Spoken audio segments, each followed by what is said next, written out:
Okay, so today we're talking about merit scholarships. We're talking about building a college list, and really the reason for all this, right, is to make college, try and make it more affordable.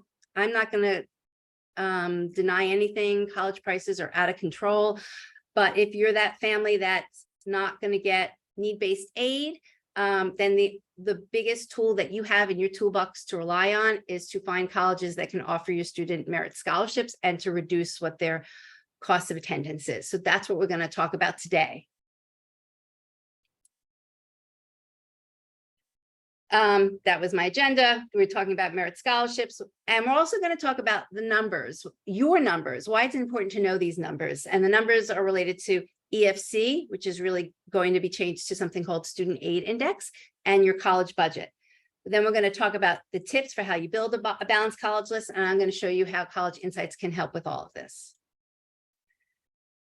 So again, why do we focus on merit scholarships? To help make colleges affordable. If you're trying to figure out how to pay for college, there's mainly three buckets. There is anything that you've been able to save, which for some families they've been able to start earlier and others families haven't. Again, no judgment. And whether you have savings or not, some families can also look at their current household income and budget and maybe figure out how they can cash flow some of the college costs. So that's basically your family contribution. Another bucket is free money, and free money is coming from a few different sources. And the biggest source is free money that comes from the college.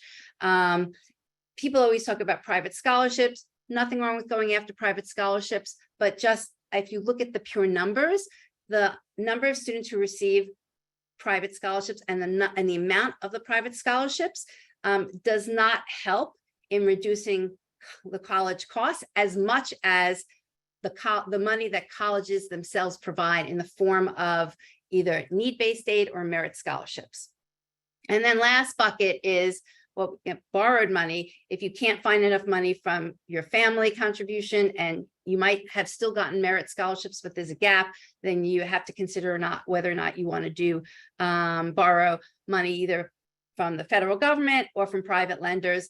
For all the families of class of 2023, that is we're doing a lot of sessions related to that. That this is the time that those families are looking at where they want to borrow money. But quite honestly, if you as a family do a good enough job now, you're the class of 2024, class of 2025, you should know as your student is applying whether or not you're willing to borrow, and you should have an idea of how much you're going to borrow.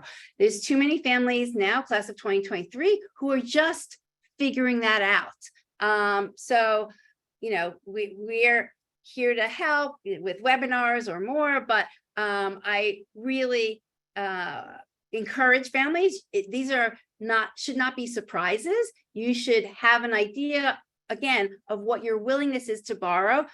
I am not against borrowing. It's all about how you manage what your student or you are going to borrow and what that burden is. And that's part of the whole decision about what colleges your student is going to apply to, because you can estimate what that cost is going to be to you. You're not going to get an exact dollar, but you'll be able to estimate, and you shouldn't be more than $5,000 off. There might be some issues with the college, but you can get, you know, that level of an estimate going into the process. So everything that we're talking about today is really trying to be strategic about the process.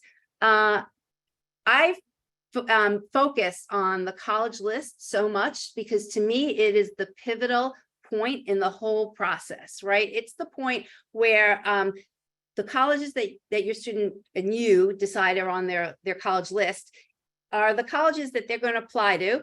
They're going to ultimately, you know, get decisions back, whether they're admitted or not. And then you have to choose, you and your student are going to choose from that smaller pool of schools that they've been admitted to, and that's going to ultimately decide your family's cost of college. So the college list drives a lot. It's going to drive what the final cost is. It's going to drive, obviously, where your student is accepted, because depending on the type of schools that they apply to. And another thing, again, for the class of 2024, you're probably feeling this now, or you will about to feel it in the next few months.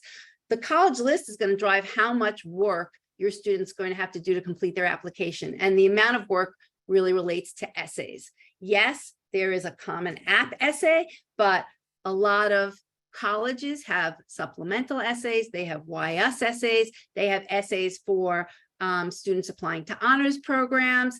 They sometimes have essays for applications for merit scholarships.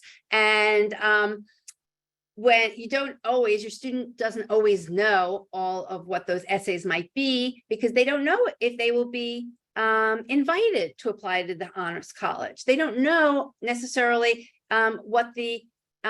what's entailed on the merit scholarship application yet. Some colleges, and it's just unfortunate, I don't like the way that this system works. It's not clear on their website that they have supplemental essays. And it's not until your student starts the Common App, and then the Common App kind of unfolds what needs to be done for a college, that you see that there are additional essays. So all of this means, don't wait till the last minute. Of course, it's not only you, but don't try and encourage your student not to wait to the last minute. You don't want them to be thinking that the only essay for a college was the Common App essay. They go to submit, and then they find out through the Common App that there were more essays that the student needs to write for the to submit. So the college list is important, and just kind of a favorite saying of ours is, you can't get money from a college you don't apply to. So that kind of sums up why it's so important to do this research now. If the right colleges aren't on your students' list, and when I say right, they need to be there because financially, there's that you can afford them. Academically, you understand the range at which your student, may or may not be accepted. It's fine to have reach schools. It's actually even fine to have schools you're not sure you can afford, as long as there's a balance of these lists. And we'll talk more about a balance of the colleges on the list. So why is there so much focus on merit scholarships, merit aid? It's basically the discount in the system. The word scholarship can mean a lot of things. It does have a very positive connotation. And we're going to talk about the different types of merit aid or scholarships there are. Some merit money is more selective than others. But at the end of the day, colleges are basically offering a discount to certain types of students to attract them to that college.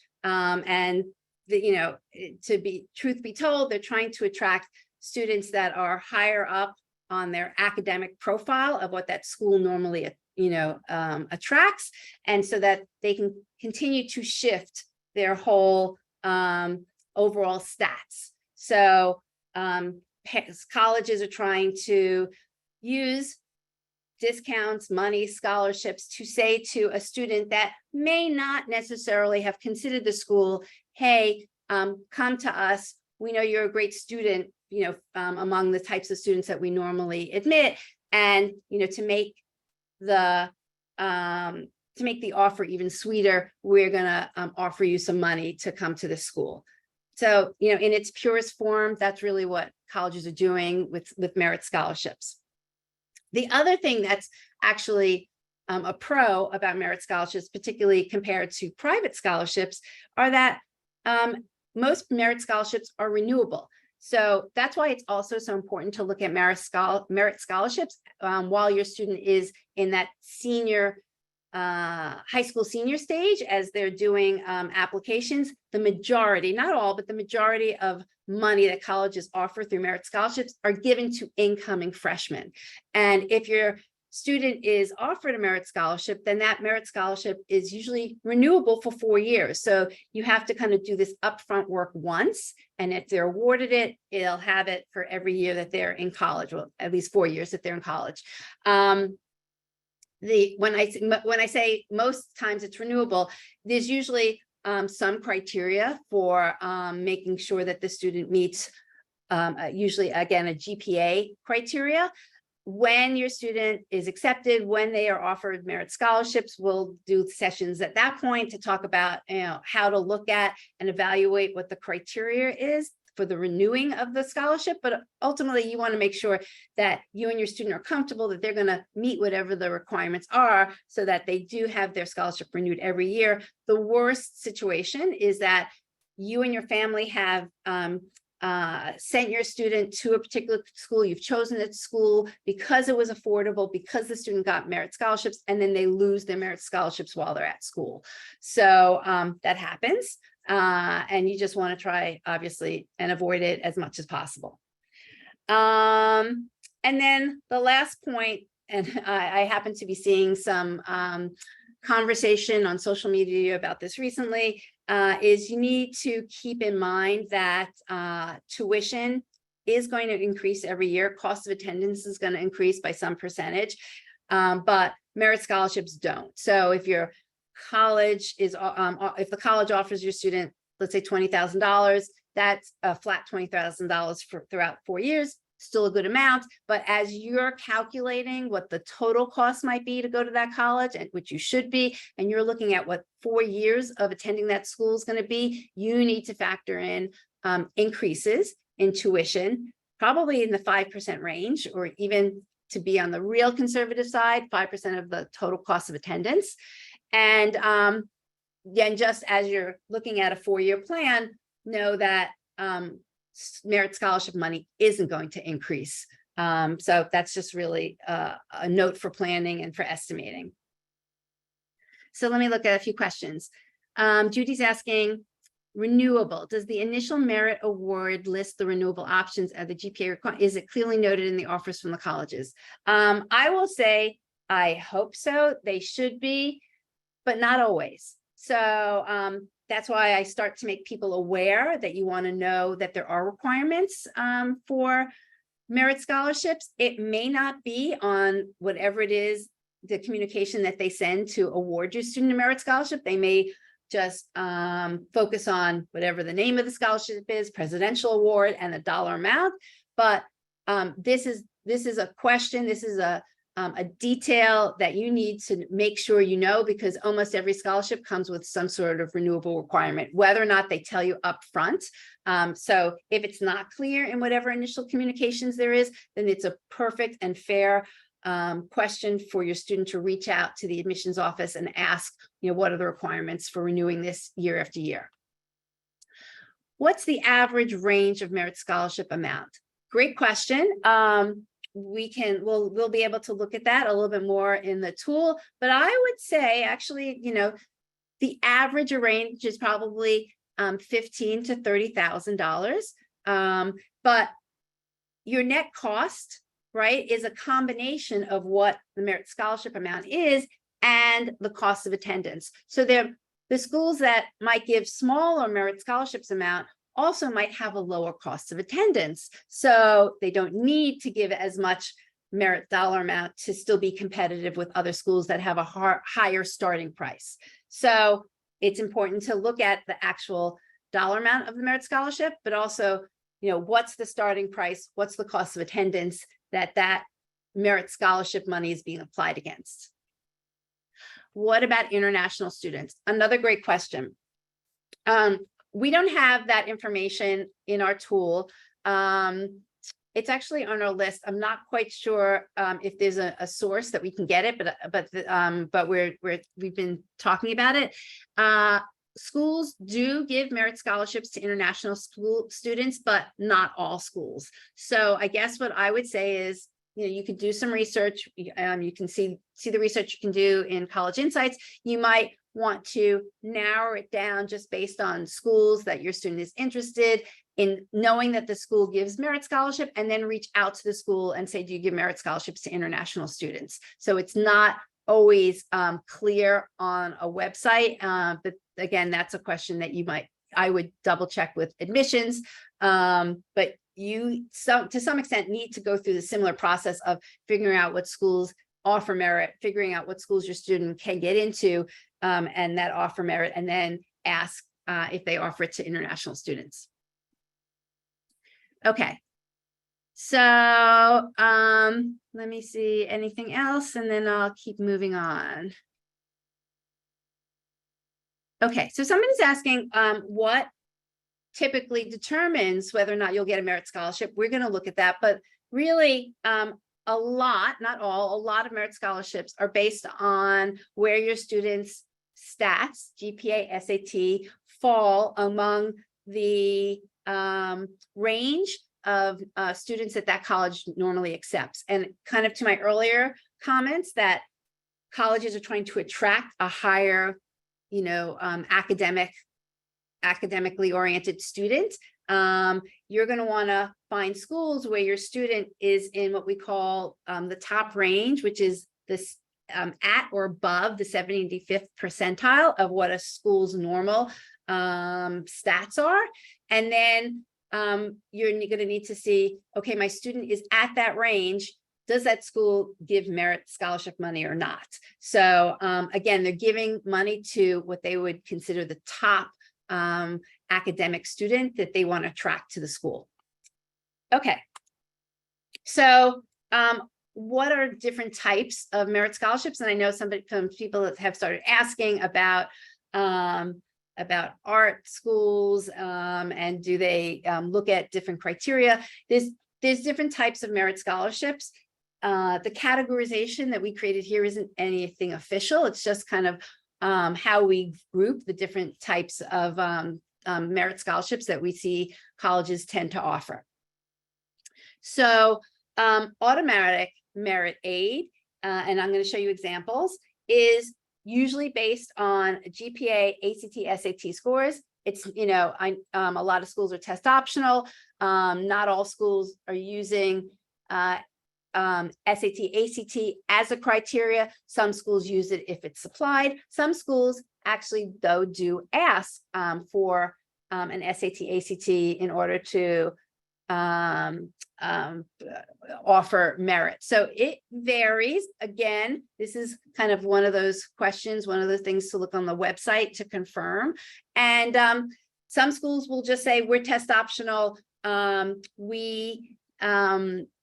they won't actually specify whether or not you need it for merit scholarship. If they don't specify, then in theory, they are truly test optional. Does it help if you offer a test score and SAT score? It might. This is the black box of admissions. They're not willing to show their hand all the time about what they use.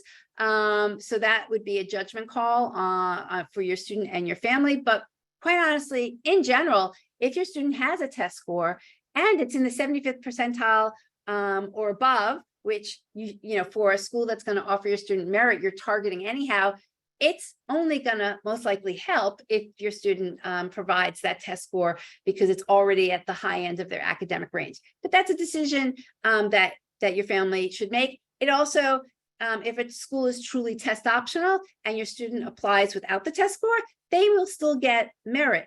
Will they get the same amount? We can't confirm that or not, but we actually have a little bit of information in the tool where you can look at that. But these are all the decisions that have come out of colleges going test optional. It's no longer, a clear road, which road you should take. And you might make different decisions for different schools. And that's okay too. Anyhow, getting back to automatic merit scholarship, what is good about the colleges that do this? So what this means is that a college is looking at every application that is submitted and considering and they will consider whether or not to offer that student merit. They're not asking for anything additional to be submitted. A lot of these schools will have grids, which I'll show you on their website, that clearly show you if you have this GPA or maybe if you have this SAT score, this is the amount that we offer. So you can know ahead of time if your student falls in one of these ranges, the exact amount that you're likely to receive.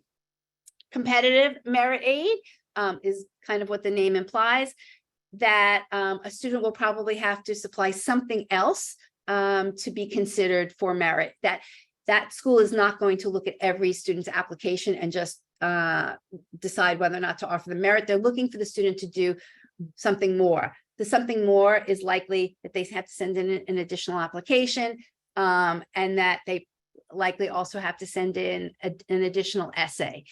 As the purpose for any additional work is really to figure out who's most interested in applying. And so that's really what schools are doing when they're making it more competitive. They're just narrowing down the pool of students that are really trying to go after that money. And in some cases, in some schools, your student has to apply in the regular, process or the early action process. And then the college responds back and says, we would like to offer you the option to apply for an honors program or for, a merit scholarship. A lot of honors programs also come with additional money. So that's a little bit of a key word. If they're asking the student to apply to an honors program, it also means that they're going to be most likely reviewed and evaluated for additional scholarship money. And the last category is talent. So if your student is applying to, a program that specializes in art, in music, dance, in theater, a lot of times for additional scholarships, those schools will ask for, a portfolio be submitted. They're probably asking for that anyhow, to be, as part of their application process. And they may also want an audition. And so the reason why I bring this up, yes, it's additional work, but most likely if your student's going down and applying to these schools anyhow, this is the type of work that they're going to need to do. But just be aware of deadlines. And you're going to see, I'm going to talk about that in general with some of all these types of merit scholarships. But if there can be different deadlines for submitting pieces of information, whether it's a portfolio, whether it's, a video related to your student's talent, and potentially scheduling an actual audition. So those probably go down different deadline dates than for just submitting the application. Okay, so let's see if there's any questions. Do schools give merit scholarships for kids on a 504 plan or IEP that may have a B average? Somebody's saying like 3.3 to 3.5 rather than straight A's. Yes, a lot of times, that the whole IEP 504 plan, a school may or may not even know about that. That's a decision you have to decide whether or not you want to disclose that. But the idea of a GPA that you're quoting, a range of 3.3 to 3.5, yes, colleges give merit scholarships to those ranges of GPA. It is not only to the student who is the straight A, who gets a 1600, who gets a 36. And we'll look at those schools, those numbers. You'll see that there's all different types of schools giving money to all different types of students.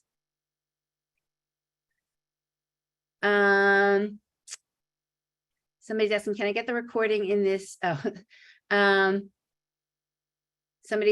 So if you want, if there's anything you want to ask me specifically, or if you want me to send the recording to a specific email address, please send me an email at debbie@rhodecollege.com. It's just going to be a lot easier for me to keep track of any requests. Okay, if school is test optional and you do not submit your SAT and ACT scores, will colleges typically not give you a scholarship? I think I mentioned that's not necessarily the case, but if the test score is a good test score, and again, it's in the 75th percentile or above, your student should consider submitting it regardless. Yeah, so students who don't submit test scores will also get merit. So somebody's saying, Tulane clearly stated in a recent meeting they consider your financial aid application when awarding merit award amounts. So good question, Leah, or thank you for the comment. I think what Tulane is referring to, and I wasn't in on the presentation, is that some colleges will require that your student fills out the FAFSA application even though you know, and the school knows that they might, or at this point, actually, you know that you're not going to get need-based aid, they want your student to fill out FAFSA before they award them merit. And there's really a decent reason why. Some schools just want to make sure that before they award their merit scholarship money, because these are in different buckets, for the college, that if you're a family that has need, they want to make sure that they maximize the need-based money that they can offer you before offering the merit scholarship.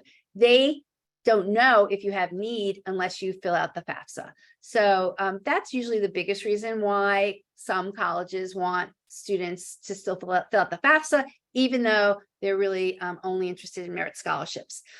And again, there's no central source to know which colleges want families to fill out FAFSA. I should actually, as I'm talking this, I'm thinking I'm going to create, for the next time I do this, and even I'll send this out in between, a list of questions that you should be aware you make sure your student ask the colleges and about as you're going through the research to even understand the college's merit scholarships. And this is a question you're going to have to ask the college. Do you need my family to fill out FAFSA in order for my student to even be considered for merit scholarships? Simple question. We just don't have the answer to it for all colleges.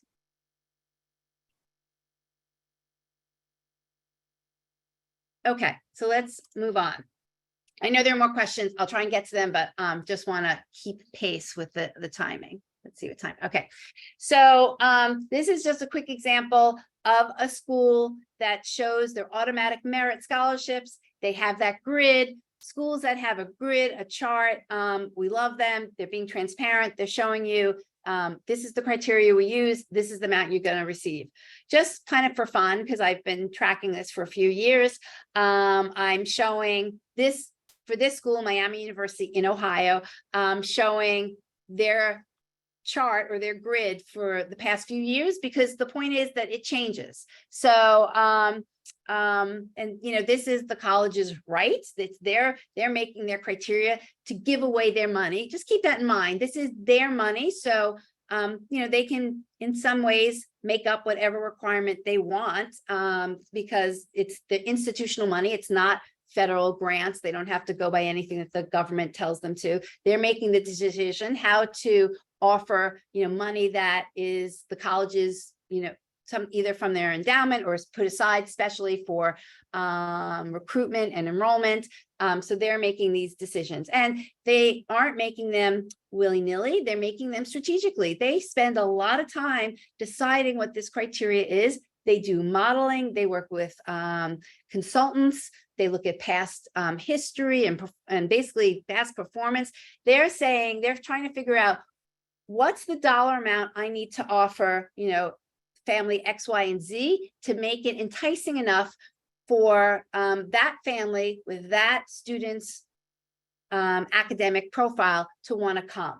So, I always try and look at this in the lens of business, and it's, if I was a business, I'm trying to figure out how much of a discount, right, do I need to offer for somebody to make that purchase? That's really, in the most basic sense, what's happening here. So going to what I'm showing, in 2022, this was right before the pandemic when I grabbed this chart, schools were requiring both the SAT, ACT, just showing you this to kind of show how much things have changed. If you move to the left, this is 2021, we were in the middle of the pandemic. The schools took off any requirements related to or Miami University specifically took off requirements related to test scores. They were only going by GPA. But you can see even from 20 to 21 that the level of the GPA changed. So in 2020, the highest level that your student needed was a 3.5. In 2021, it was a 3.95. And the dollar amounts changed a little bit as well. And then we moved to 2023. Things look to stay close to the same, although the dollar amount, no, actually, sorry, they didn't. Obviously, the GPA changed. Now the highest GPA was 4.3 that they were looking for, and the dollar amount kind of dipped a little bit. The lower amount at the top range is now 15,000 versus 21,000. So I haven't looked in the past month or two at Miami University. I don't know if they have their criteria out yet for, the class of the students who are applying now. I will look, but the other thing I want to point out is that Miami University made it clear that they are looking at a student's weighted GPA. That's the little asterisk next to the word GPA, and in the chart in 2021, they actually they have it in the title, weighted. I would honestly say this is a little bit unusual in two ways. It's unusual, but in a good way, that they are actually being clear about what GPA that they are using. And what's also unusual is that the majority of colleges actually use the unweighted GPA. But again, on these list of questions that I'm going to create for you guys, this is a question you need to know. Again, in Miami University's case, they made it clear.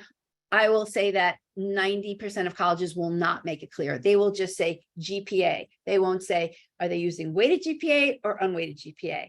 And they won't have it anywhere on their website, what they're using for merit scholarships in terms of GPA. So this is a question your students should ask. It's actually a pretty important question if you're trying to estimate your students, the potential money that they're going to get. I'll just give you a quick example. This is about 2 years ago. I worked with a family, and the family was using the students' weighted GPA, looking at these charts and assuming that their student would get a certain scholarship amount. It turned out that some of the schools that they were looking at, some of the schools that the student got into, the school was using the unweighted GPA to make their decisions. So that family got money, but they got it at a lower tier than they were estimating and expected. We did some appeals. We tried to get more of the money, but the point is, if they had asked the question up front to the school, which GPA are you using, they would have been able to have a better idea and gauge their expectations better when the offer actually came through.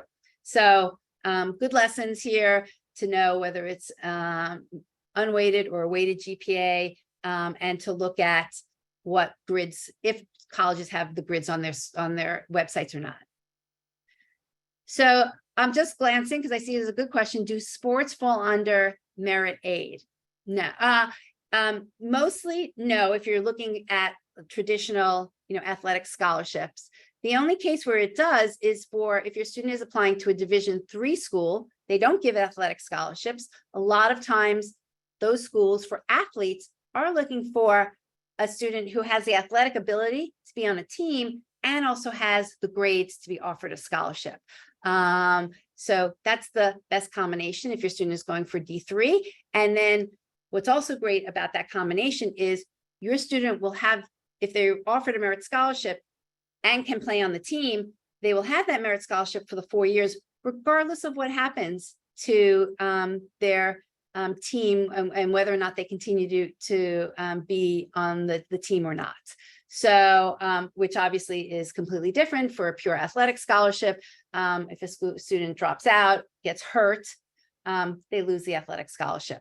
So that's a pro, concept that a lot of families should think about if they have an athlete who, wants to play in college, but isn't necessarily going to go on to the major leagues, that they might be better off looking at D3 schools and trying to get merit scholarship money. Okay. Competitive merit aid. I'm not, I went through what it is. The reason why I want to point this out here is that a lot of times colleges that are asking for competitive merit scholarships or offering competitive merit scholarships, they have these extra essays, they have these extra applications, they usually have different deadlines. So for example, USC, I have on the left, their deadline for the regular decision is December 1st. In the last year, they implemented an early action decision, and but whether or not you're applying early action or not, you have to apply early action by November 1st for merit scholarships. I'm sorry, I actually am confusing this. You have to apply early November 1st for merit scholarships if you want to apply early action, and so be considered early action and get merit scholarships.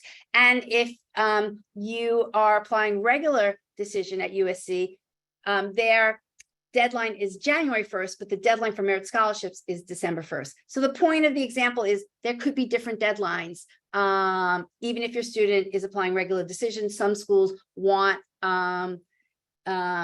applications for merit scholarships on different dates than just the submission to apply and send in their regular application. So please beware of deadlines.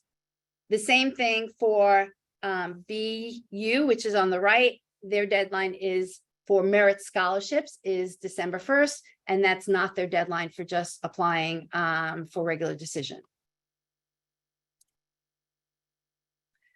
So, okay, before I go into this, let me see some of the questions. Got a lot here. I'm just going to scroll down and then scroll back a little bit.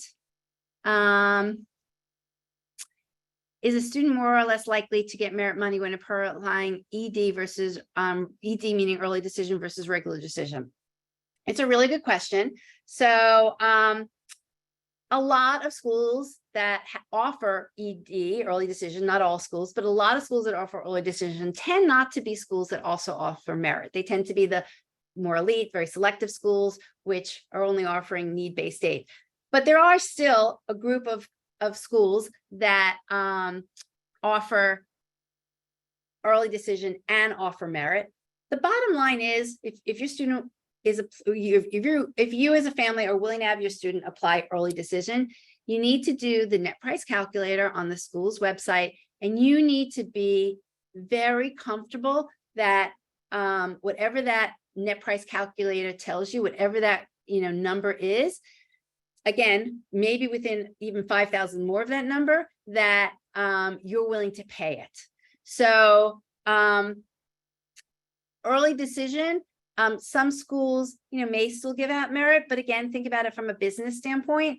If your student is raising their hand early and saying, I really want to go to this school, and regardless of what you offer me, if you accept me, I'm going to go, then there might be some schools that say, we don't need to give them merit, or we don't need to give them as much merit. That's going to be the school's decision. Again, think about it. They have a pot of money, and they're trying to use that money to, they're looking at it for an ROI on that money. How can we find the best quality students that if we give them a scholarship, that we increase their likelihood that they're going to say yes to us? If a student's applying early decision, they've already kind of said to the school, I really want to go regardless of what offer you give me.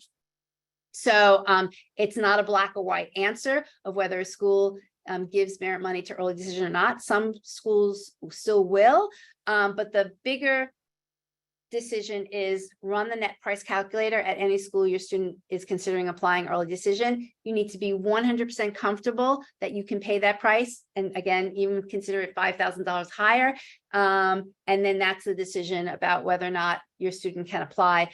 And don't factor in if you're going to be offered more money than what that net price calculator says. Okay. Somebody's asking, are ACTs specifically required for merit scholarships versus SAT? Is, again, it's usually just a test score, ACT or SAT. I've never seen any school require one specific test versus another. And then that's, again, only if they're specific and say that they really want test scores to even be considered for merit scholarship.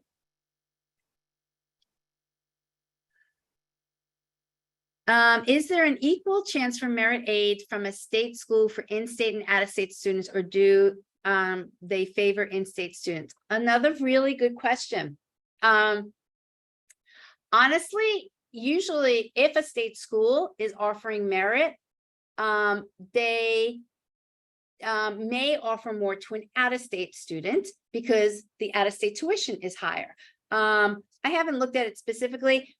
My gut is that probably if you looked at it percentage-wise and you took the out-of-state the merit scholarship money that the state school is giving to an in-state student versus what they're giving to an out-of-state student as a percent of what the total cost of tuition is for each of those groups. My guess is that the percentage is probably close, could be lower for the in-state student. But so the bottom line is they're not always treated the same. Out-of-state students might get different amounts versus in-state students. It might also come down to the mandate of that particular state school. They may offer more in-state students merit scholarships, even though the dollar amount is less than an out-of-state student, because they need to make sure that they accept and enroll a certain number of in-state students. So there's a lot of things going on there. Again, that is a perfectly fine question to ask a school if you're an out-of-state student and it's not clear on their website. Do you offer the same amount, or how do you decide how much more or less to give to out-of-state versus an in-state student if everything else is equal in terms of their academic profile? Okay, let me go on. I know you got a lot of good questions, but I just want to get through a lot. We only have like 13 minutes left.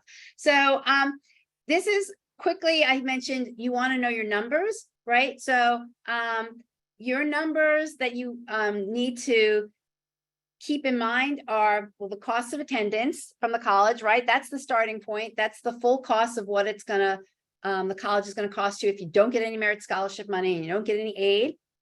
And then your EFC, which is soon to be called what Student Aid Index, and that's going along with all of the changes that are happening with the FAFSA. And we're going to have some other sessions that go through all of those changes. I'm going to start just call it SAI going forward. Your SAI is the amount that colleges are going to expect you, the minimum amount that colleges expect you as a family to pay. And then if you take the cost of attendance and you subtract the SAI, what's left is the gap, and that's what colleges are going to look at as the need, your family's need, and whether or not they're willing to help continue to offset that family need. So whether or not you are eligible for need-based aid, for some families, it might depend on the school. So if you have an SAI, kind of making this up, in the 40,000 range, for some schools, right, maybe for your in-state school, you don't look like you have any financial need because your SAI is higher than what the total cost of attendance is. But for other private schools that cost more and might cost in the $60,000 to $70,000 range, your $40,000 SAI shows that you do have a financial need because you can't afford to pay the full amount. And so your SAI is less than the cost of attendance. So for some families, they might, kind of flip-flop. For some schools, they might fall in the category of potentially getting need, and for other schools, they don't. And then for families whose SAI is higher, probably, honestly, $70,000 and above, most schools, your SAI is going to be higher than the cost of attendance. And so you're not going to be eligible for any need-based aid. And that's why, if you want to reduce the cost of your student going to college, which most likely everybody here does, you're going to have to focus on just the schools that offer your student merit, or you're going to need to focus on the schools that offer merit, and then figure out which of those schools your student has the best chance of receiving merit, and also which of those schools is your student, is it going to fulfill all the other needs that your student has socially and academically. So I'm going to skip through these stories right now, but they're just kind of stories of how people have gone through the process, kind of mistakes that they've made. So let's skip to, these are my tips about going through and doing a college search, and then I'm going to flip over to showing you college insights. But as I already said, it's important to know your numbers. We started with your SAI. Another number to figure out and to keep in mind is your family's budget. Let me go back to the example of the family I just said that figures out that their SAI is $40,000. That's kind of, that's nice information to know. That's what the college is going to use to determine how much need you have and what they think you can afford. But it doesn't matter what the calculation says, right? your family, the calculation doesn't know a lot about your family. It doesn't know that you might have 2 other kids, that you have to put through college. It doesn't know that you've got other, expenses in your life, or it doesn't know that maybe you haven't been able to save as much as you would have liked to pay for your students' college. So my point here is that you need to come up with your own family budget. And I will give the example, and I've given it before. I just found it kind of fascinating and a strong example that this is, again, 2 years ago. A mother shared her story in the Paying for College 101 group, and she basically said, we have a high, at the time, EFC. They were a family that had a good income, had some savings, and therefore their EFC was high. I think it was in the $90,000 range. But she had 4 students to put through college. And so even though she looked like they had this, good savings, good income, it wasn't going to cover 4 students. And that EFC did not take into account the 4 students because of, how all of their age ranges were distributed. So she said, I told my kids that our budget was $30,000. It didn't matter that our EFC was $90,000. My budget for each one of my kids was $30,000. And that's what she kept in mind as they did the college search, as they created the college list, as they made their decisions. And she was able, they have to make trade-offs, and they were able to find the college that the net cost was $30,000. So I just put that out there, is that you need to come to grips with whatever your budget is, and you need to understand what your SAI is so that you know what the colleges are going to expect you to pay and what you are willing to pay, and then work, within those parameters. Okay. So you need to know your numbers. You need to know, am I looking at schools that are going to offer me need-based aid, or am I going to look at schools that are going to offer me merit aid? Because they usually fall into different buckets, and you want to know that ahead of time. We used to hear this a lot. I still hear it a little bit less, hopefully because people are becoming more educated, but parents would apply to, or students would apply to a certain school. And at the end of the process, after when they've gotten their admission and they've gotten their financial aid, they said, oh, we didn't get any aid. I thought we were going to get aid. Well, they applied to a school that didn't offer merit scholarships, and they were a family that weren't going to be eligible for need-based aid. So they shouldn't have been surprised, but they were. And you don't need to be surprised if you understand these concepts before you build your students' college list and before you do your searching. Okay, I'm going to, again, just from time, jump over and show you guys what College Insights is and how it could potentially help. Let's see, let me stop share and let me reopen. Okay, anybody give me a thumbs up? Can you, thank you. So this is College Insights. It's a tool that we developed. This is kind of going on to its 3rd year, and it has information, has data from 3 different sources. The 2 main sources are the Common Data Set. We license that information from a company, and we've picked, there's tons of information in the Common Data Set. We don't have actually every data point. We've picked what we think is most important for people to be using as they go through the college search. So the Common Data Set information is here.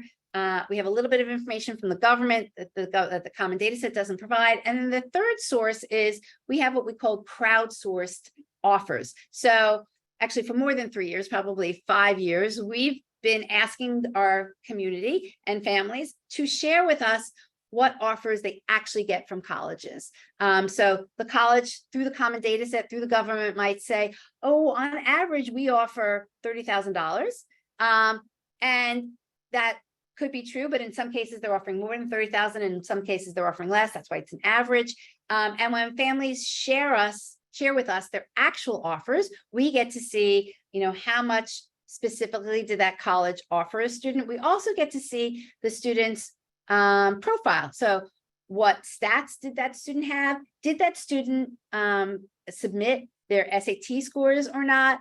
And usually what state the student is from, and also what EFC range the family is in, because sometimes colleges offer students, and this kind of again goes back to whether or not your family might need or not, or need extra financial aid. But you'll see that colleges might offer different families of different economic paying ability, different dollar amounts. So that's, and I'll show you that in the tool.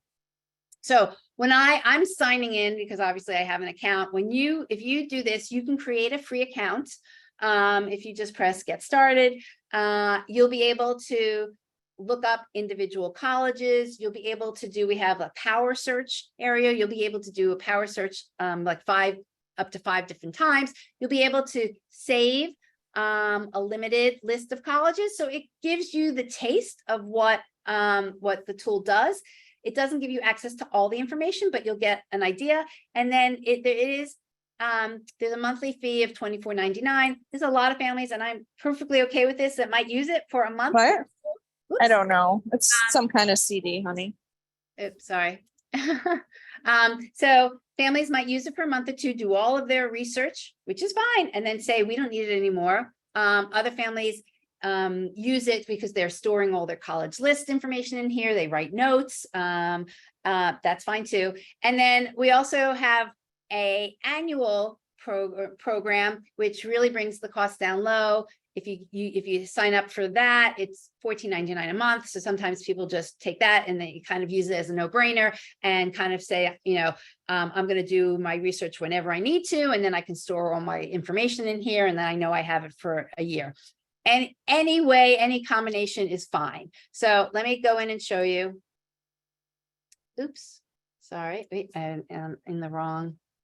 Okay, and just for people, the URL, and we'll share it later, is insights.roadtocollege.com. Again, let's see, I'm going to sign in.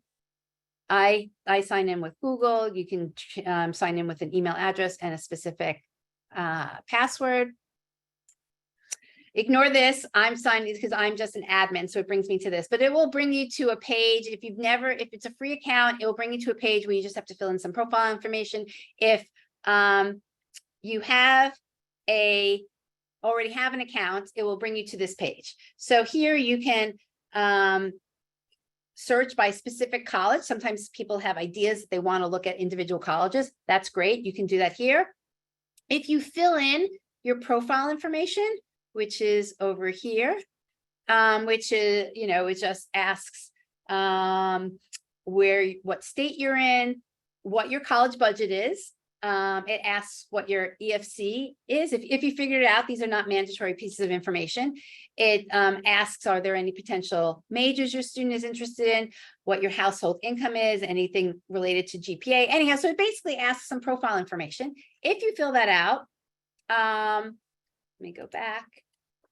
Then we have a little section here called recommendations, and we use the profile information to just show you schools that match pieces of the profile, so that kind of jumpstarts research for people who might not know where to start. We can use your profile information to just start to suggest colleges that might match some of the profile information. So that's one section. My personal favorite is I like to do power searches, where I have more flexibility to filter, and we don't have all these filters, meaning we're not allowing you to filter by whether the school has a Greek system and whether students can live on campus and off. Not that those are bad criteria, but our focus is to get people to cast a wide net and look at all the possible schools that are out there that they might not have considered, and look at it from the lens of can they afford the school? So filtering a school by whether or not there's a Greek system doesn't necessarily impact, whether or not you can afford the school. That's important research, but to me, that's what I would call second or third level research. We want to make sure, do you have a group of schools that your student is likely to get in, and they're likely to get some form of money, whether it's need-based, it's a merit-based money, and you're likely to afford it. When you have that group of schools, if you want to dig deeper into all the other, softer filters that a college might have, great, do that. But at least you've satisfied, the most important criteria before you start narrowing down the list. So again, to someone who's brand new, what I would recommend when doing this research is not even to look at, not even to put in majors, unless it's a really, really specific major. But so many colleges, right, have the majority of majors. I mean, every college has biology, almost, unless you're in aerospace, you're focusing on aerospace. But so I like to have families look at, if they have an SAT or ACT, to use that as a narrowing criteria, because again, in our search for merit scholarships, you want to find the schools where your student is at the top of the academic range that the college is looking for. So let's just take an example of an SAT between 1,200 and 1,300, right? And then I have these two options. Do I want to search? Do I want to filter these schools, the database by SAT scores that meet the average of that range? Or do I want to filter the database by schools where this range is in the top 75th percentile? Again, you can do both, but if you're looking for merit, you're going to want to find the schools where the test score range is in the 75th percentile or above. So I put that criteria in. You could, if you wanted to, say, okay, I want to find those schools where my student can get merit, and let's actually put it now, and also has an early action option. You could, I'm not going to do it now because I'll show you another way of looking at it. You could also put a cost constraint. You could say, you know what, I want to look at all the schools that are less than 60,000. All the schools are less than 40,000. I just helped a woman narrow down schools that I think that they were in New England that cost less than 40,000 and had certain majors. So you can do that. That's starting to get narrow. Again, if you're a newbie at college research, I would start with a wider net of schools to see what the possibilities are before you narrow it down. So I'm not going to put cost in yet, and we're going to look at the results. So I have 110 colleges where a 1,200 to 1,300 is in that 75th percentile and above, and that offers early action. If I wanted to, I could just say right here, I want to save all 110 schools, and I can make a name for that school. I can name it exactly what the search is. You know, these are schools with SAT 1,200, 1,300, 75th percentile, and EA.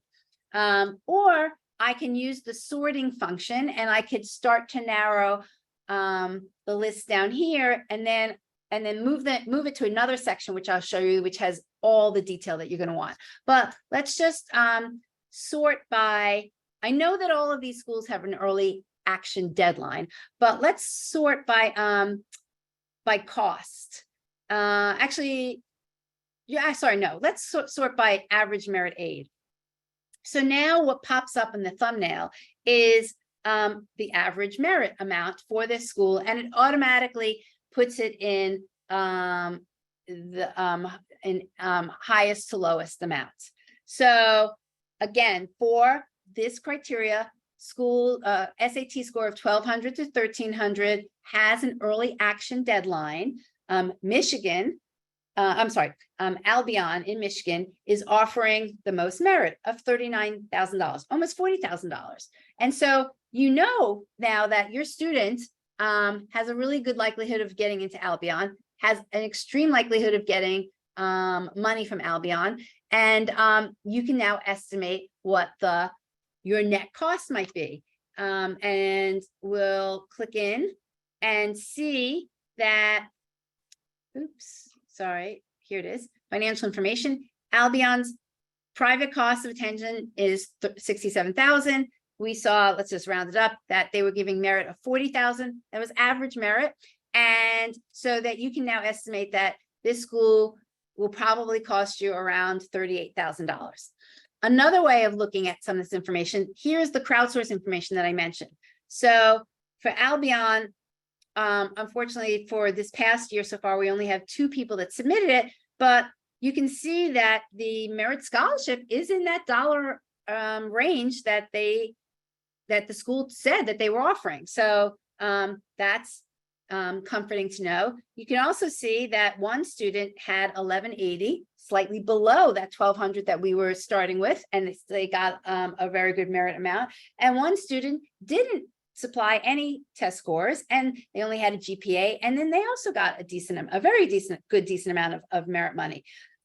So that's where you can kind of do like a gut check of what people are actually getting. You can go back in previous years and also see. I probably would only go back 2 years. More than that, I think colleges probably change their policies too much. But if you go back last year, you can see again, family students were getting offered a decent amount of money. I think this 112,000 is probably somebody who put in all 4 years together, because this is crowdsourced information. But you can see that most other families got in that low 40,000 to somewhere in the 30,000. So again, it just confirms that, you know, Albion is truly giving out that type of money. Okay, let me show you one other area. So once you might choose which schools you want to put on a list. Again, you can put all 110 on the list. You can put each, you can go through and bookmark individual schools to make it narrower here. And then you're going to name the list. When you go to my lists, it has all the schools with the different names on it. I'm just going to pull one out. This was North Carolina state schools, because I only looked at the public schools that had less than, because this was for a family who wanted to stay in state, and they wanted to find a state school that was going to be less than 20,000.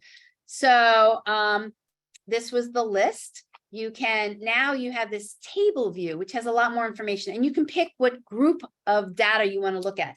Do I want to include the admissions information? Do I want to include the aid information?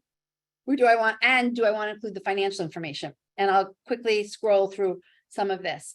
Again, you can, like, I'll just usually go to, let me see 100 colleges at the same time. My lists are not usually that large, but then I can see everything at once. You can sort any of these columns by, clicking on the arrows up and down. So here, let's look at the,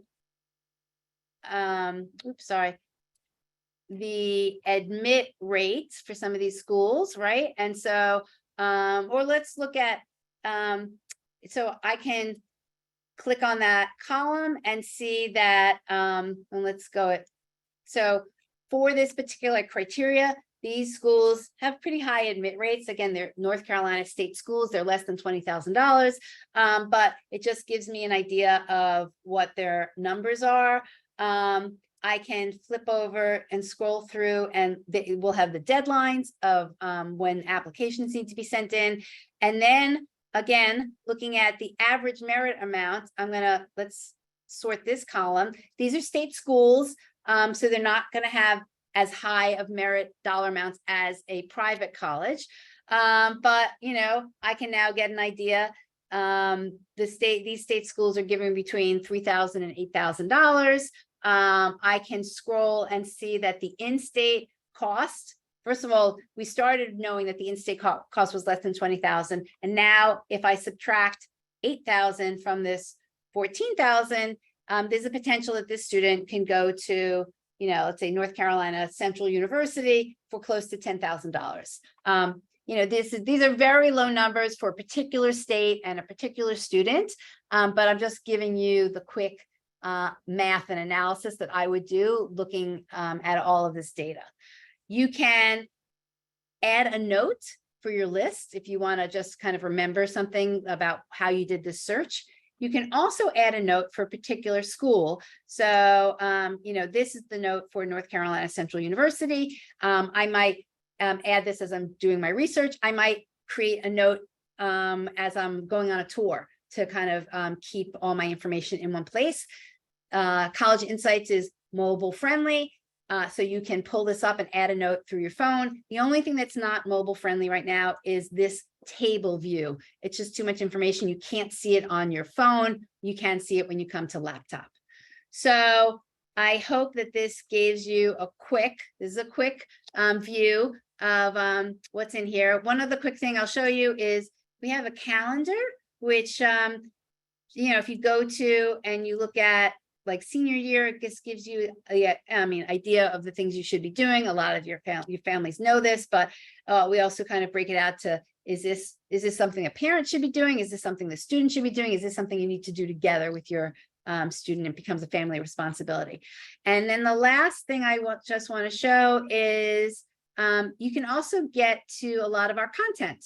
So we have different like guides for each grade level, and then we have lots of articles that we've organized by what we call the stage of the process. Are you in the planning stage where you're understanding what your financials are and you're understanding what your students' academic capability is? Are you in the research phase? A lot of the families here in the class of 2024, you're in the research phase, so you can look at all of these articles. Soon, and some of you are starting, you're in the apply phase. So we have articles about filling out the Common App and applying for a scholarship. So anyhow, there's lots of articles, and we've grouped them by what we consider different phases of the process. And just know that this information is here as well.